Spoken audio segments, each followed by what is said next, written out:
Shalom untuk kita semua. Kita kembali dalam renungan kebenaran firman Tuhan, secara khusus dalam renungan Pemimas Kristen GKI. Tapi sebelumnya mari kita satukan hati kita di dalam doa. Bapa, dalam nama Tuhan Yesus, ini setiap kami di hadapan-Mu Tuhan. Sebelum kami menerima pesan firman-Mu, Engkau Tuhan yang menjamah setiap kami dimanapun kami berada. Biar lewat program ini, biar lewat pemberitaan firman Tuhan, kami mendapatkan peneguhan, kami mendapatkan kekuatan, kami mendapatkan pencerahan yang datangnya dari Tuhan. Ambil alih Tuhan pemberitaan firman-Mu. Dalam nama Tuhan Yesus kami mengucap syukur. Haleluya. Amin. Puji nama Tuhan, Bapak Ibu yang dikasih oleh Tuhan. Hari ini saya akan menyampaikan kebenaran firman Tuhan yang terambil dari Matius 13 ayat 24 sampai dengan ayat yang ke-30. Saya akan bacakan untuk kita semua dengan judul perikopnya, yaitu perumpamaan tentang lalang di antara gandum. Ayat 24, Yesus membentangkan suatu perumpamaan lain lagi kepada mereka, katanya, hal kerajaan surga itu seumpama orang yang menaburkan benih yang baik di ladangnya. Tetapi pada waktu semua orang tidur, datanglah musuhnya menaburkan benih lalang di antara gandum itu, lalu pergi. Ketika gandum itu tumbuh dan mulai berbulir, nampak juga lalang itu. Maka datanglah hamba-hamba tuan ladang itu kepadanya dan berkata, Tuan, bukankah benih baik yang Tuan taburkan di ladang Tuan? Dari manakah lalang itu? Jawab tuannya, itu seorang musuh yang melakukannya.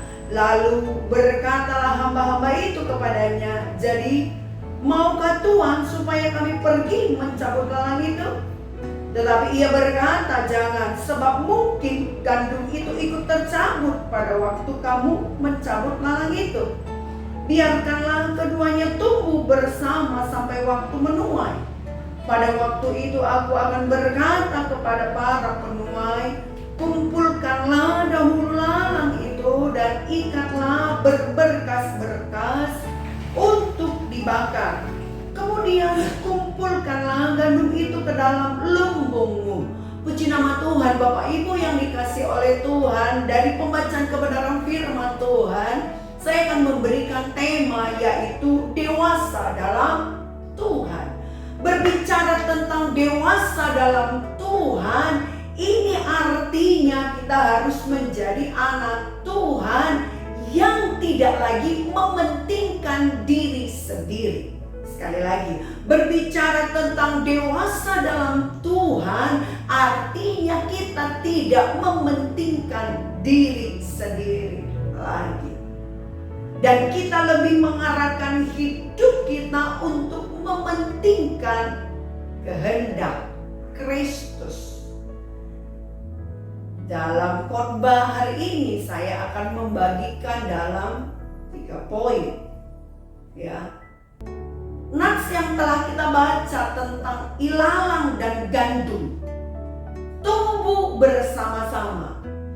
Jadi kalau kita tarik kepada tema tentang dewasa di dalam Yesus Kristus, ya, di ayat yang ke-25 berkata, tetapi pada waktu semua orang tidur, datanglah musuhnya menaburkan benih lalang di antara gandum itu pada waktu tidur.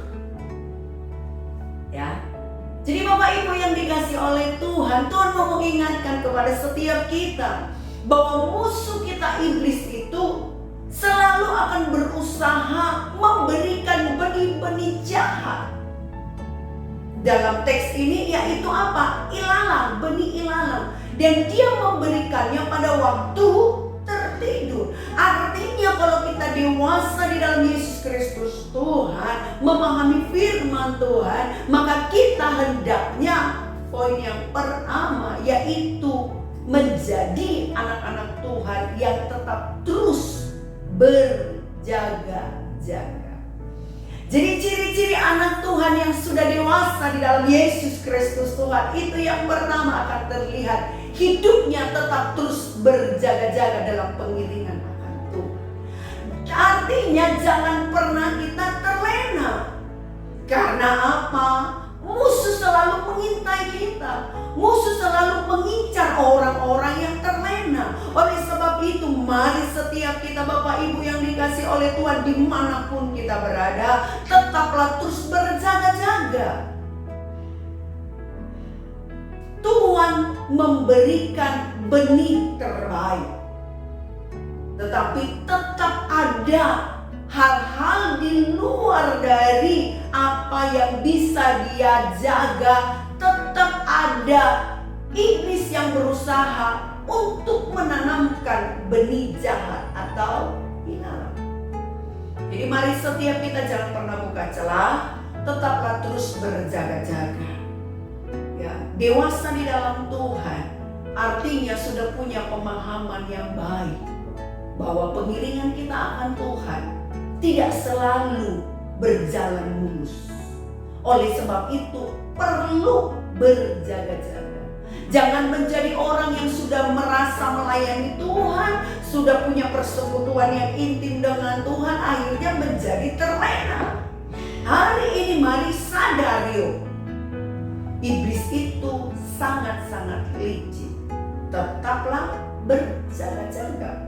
Tidak terlena dengan berkat yang kita terima, tidak terlena dengan talenta atau karunia yang kita terima, tidak menjadi orang yang dengan mudah mengabaikan teguran atau nasihat. Mari terus berjuang untuk selalu jaga hati, jaga pikiran, sikap dan perkataan, supaya apa? Tidak ada celah buat iblis masuk untuk meneburkan benih jahat itu. Yang pertama, tetaplah berjaga-jaga. Di 1 Petrus 5 ayat 8 berkata, sadarlah dan berjaga-jagalah, lawanmu si iblis berjalan keliling sama seperti singa yang mengaum-ngaum dan mencari orang yang dapat ditelannya. Jadi hari ini kebenaran firman Tuhan mengingatkan kita, sadarlah dan berjaga-jagalah. Karena iblis berjalan keliling. Ini menjadi satu teguran dan ingat-ingatan buat setiap kita bahwa iblis itu selalu berjaga-jaga, selalu mengawasi kita. Di mana kita lemah, disitulah dia akan menghantam kita. Jadi mari kita lebih ekstra lagi berjaga-jaganya. Jangan terlena oleh popularitas hidup kita, jangan terlena oleh berkat yang sudah kita terima. Tetap berjaga-jaga. Karena apa? Si iblis berjalan keliling sama seperti singa yang mengaum-ngaum dan mencari orang yang dapat ditelannya. Jadi ini poin yang pertama, dewasa dalam Tuhan. Dia akan buktikan dan tunjukkan hidupnya tetap berjaga-jaga. Tidak ada orang yang kebal dengan dosa. Oleh sebab itu mari tetap terus berjaga-jaga. Jangan kasih celah buat iblis menanamkan benih-benih yang buruk. Poin yang kedua, Bapak Ibu yang dikasih oleh Tuhan, berbicara dewasa dalam Tuhan. Di ayat yang ke-27 sampai 29 berkata, maka datanglah hamba-hamba Tuhan itu kepadanya dan berkata, Tuhan, bukankah benih baik yang Tuhan taburkan di ladang Tuhan? Dari manakah lalang itu? Jawab tuannya itu, seorang musuh yang melakukannya. Lalu berkatalah hamba-hamba itu kepadanya, jadi maukah Tuhan supaya kami pergi mencabut lalang itu? Di sini di saat hamba-hambanya datang kepada Tuhan dan bertanya, Tuhan, bukankah benih baik yang Tuhan ku tabur? Tetapi kenapa ada ilalang? Dan tuannya langsung bisa memberikan jawaban tepat. Seorang musuh menaburkan benih ilalang. Poin yang kedua saya ingin sampaikan adalah berbicara tentang dewasa dalam Tuhan. Mari yuk kita memiliki kemampuan menganalisa. Kita tidak luput dari pergumulan, kita tidak luput dari tantangan hidup. Tapi izinkan, tapi punyalah kerinduan, punyalah kemampuan untuk menganalisa pergumulan kita. Supaya apa? Supaya kita tuh tidak buang-buang waktu. Jadi ini ibaratkan Paulus doanya tidak nonjok angin, tepat sasaran, kemampuan menganalisa. Jadi di saat kita ada punya pergumulan yang begitu ruwet gitu ya, kita minta Tuhan mampukan aku menganalisa, aku harus mulai dari mana? Bagian mana dulu yang harus aku kerjakan? Nah, orang-orang yang menerima kemampuan untuk menganalisa sesuatu yang terjadi adalah orang-orang yang akan bersukacita. Karena apa? Pekerjaannya dituntun Tuhan satu demi satu, step by step. Karena apa? Punya kemampuan menganalisa. Jangan sampai yang A tanggung, yang B juga tanggung, akhirnya semua serba tanggung, dan akhirnya kita ada di satu titik, ini kenapa seperti ini? Tapi kiranya kita menjadi anak-anak Tuhan yang memiliki kemampuan untuk menganalisa. Tuhan, yang bagian mana dulu yang aku harus kerjakan? Seperti Tuhan dalam perikop ini, dia langsung tahu seorang musuh yang menaburkan benih ilalang. Langsung tahu. Dan di saat ada pertanyaan dari hamba-hambanya, izinkanlah Tuhan kami untuk mencabut. Dan ada jawaban tegas dari tuannya, jangan. Ini adalah kemampuan menganalisa, tidak menjadi orang-orang yang di area abu-abu. Tegas langsung. Karena apa? Sudah paham di mana letak persoalannya. Jadi ini poin yang kedua Bapak Ibu yang dikasih oleh Tuhan. Mari yuk kita menjadi anak-anak Tuhan yang punya kemampuan menganalisa, supaya lebih cepat kita melakukan apa yang ada di depan kita. Jadi akan lebih mudah untuk kita menyelesaikan, akan menolong kita juga untuk terhindar dari bersungut-sungut, ya kan? Karena kalau sudah berantakan semua jatuhnya kan bersungut-sungut, jatuhnya marah-marah dan lain sebagainya. Tapi kalau kita sudah melihat step-stepnya, maka yang ada keluar itu adalah sukacita. Yang keluar itu adalah ucapan syukur. Terima kasih Tuhan, Engkau tuntun satu demi satu. Kan jadi begitu. Jadi ini adalah mencerminkan kedewasaan kita dalam pengiringan akan Tuhan. Tidak yang sedikit-sedikit jadi ngambek. Tuhan, ini kenapa jadi berantakan? Padahal kita sendiri yang bikin berantakan. Gitu. Tapi mari kita menjadi anak-anak Tuhan yang tidak meragukan akan cara Tuhan untuk mempercayakan kita kemampuan. Ingat, kita diciptakan Tuhan spesial. Berarti Tuhan memberikan kita kemampuan. Ya. Jadi dengan kita punya kemampuan untuk menganalisa, itu menolong kita untuk apa?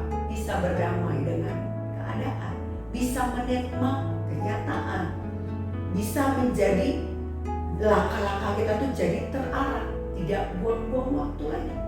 Emosi dan perasaan tidak terbuang sia-sia. Karena apa? Kita udah tahu, oh stepnya ini dulu, ini dulu, ini dulu. Nah, jadi terarah tuh. Jadi tidak terbuang perasaan kita dengan sia-sia, tidak terbuang waktu kita dengan sia-sia, tidak terbuang emosi kita dengan sia-sia.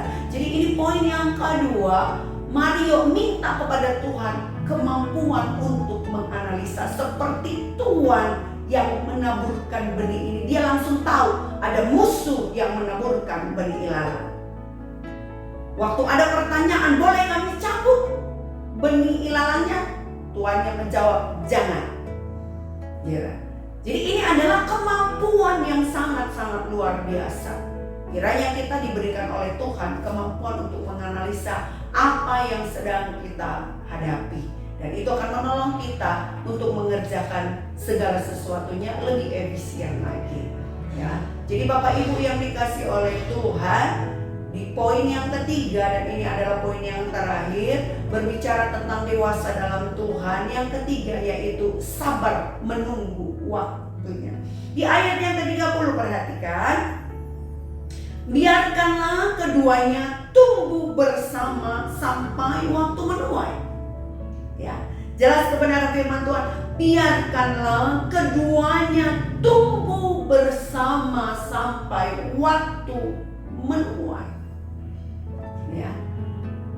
Kalau awal terburu-buru mencabut ilalang itu, maka saya tidak percaya gandumnya pun akan mengalami kerusakan.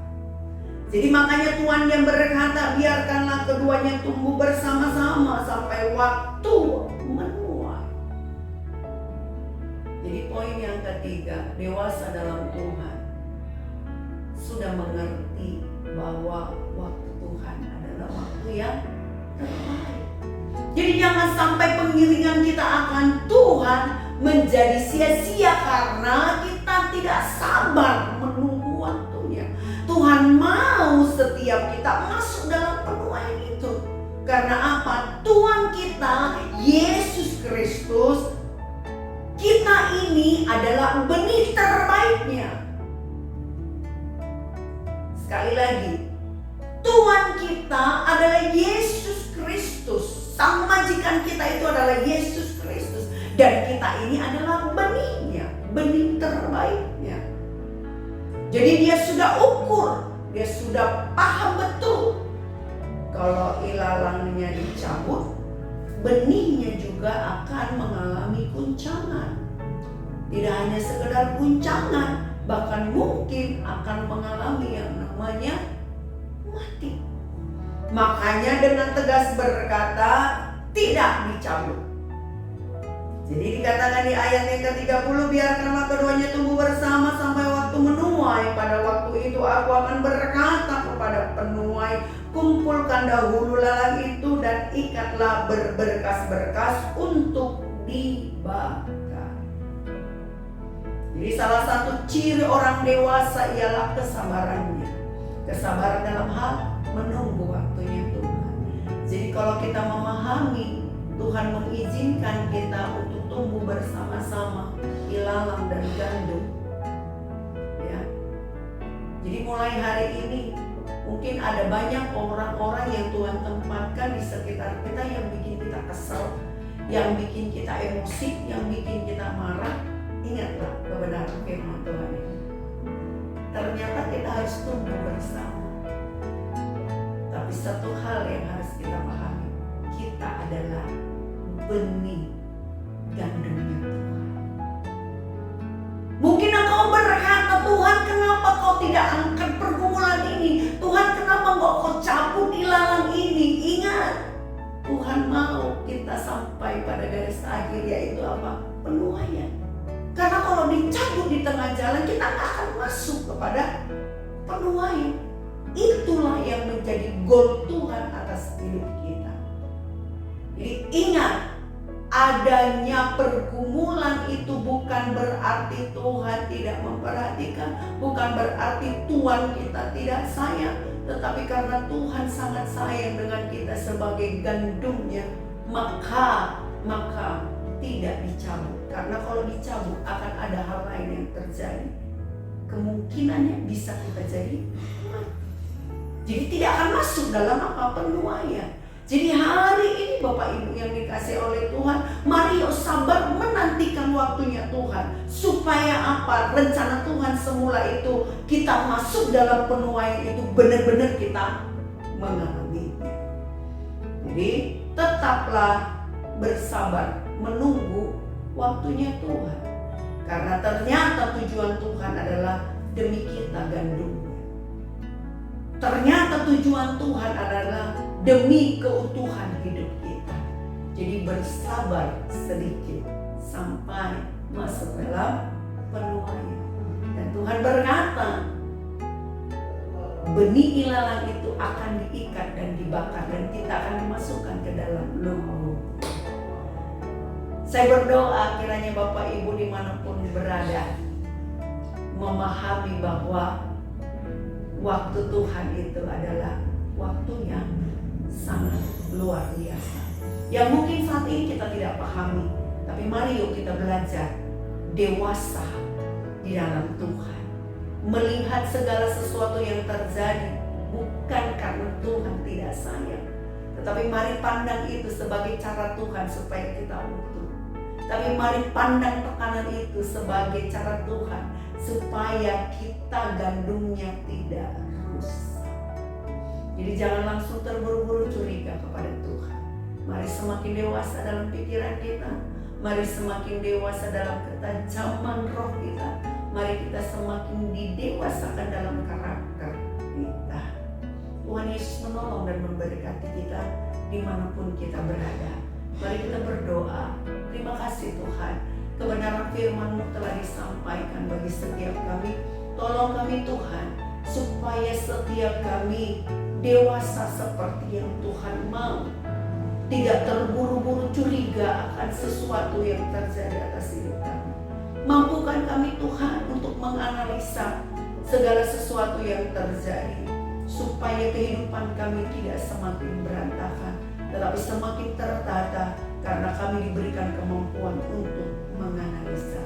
Ajar kami Tuhan untuk memahami tentang waktu-Mu. Kami rindu kami masuk dalam waktu penuaian-Nya Tuhan, tidak berhenti di tengah jalan. Tuhan tolong setiap kami, dewasakan setiap kami. Dalam nama Tuhan Yesus kami mengucap syukur buat kebenaran firman Tuhan. Haleluya, amin. Berkati kita semua, shalom.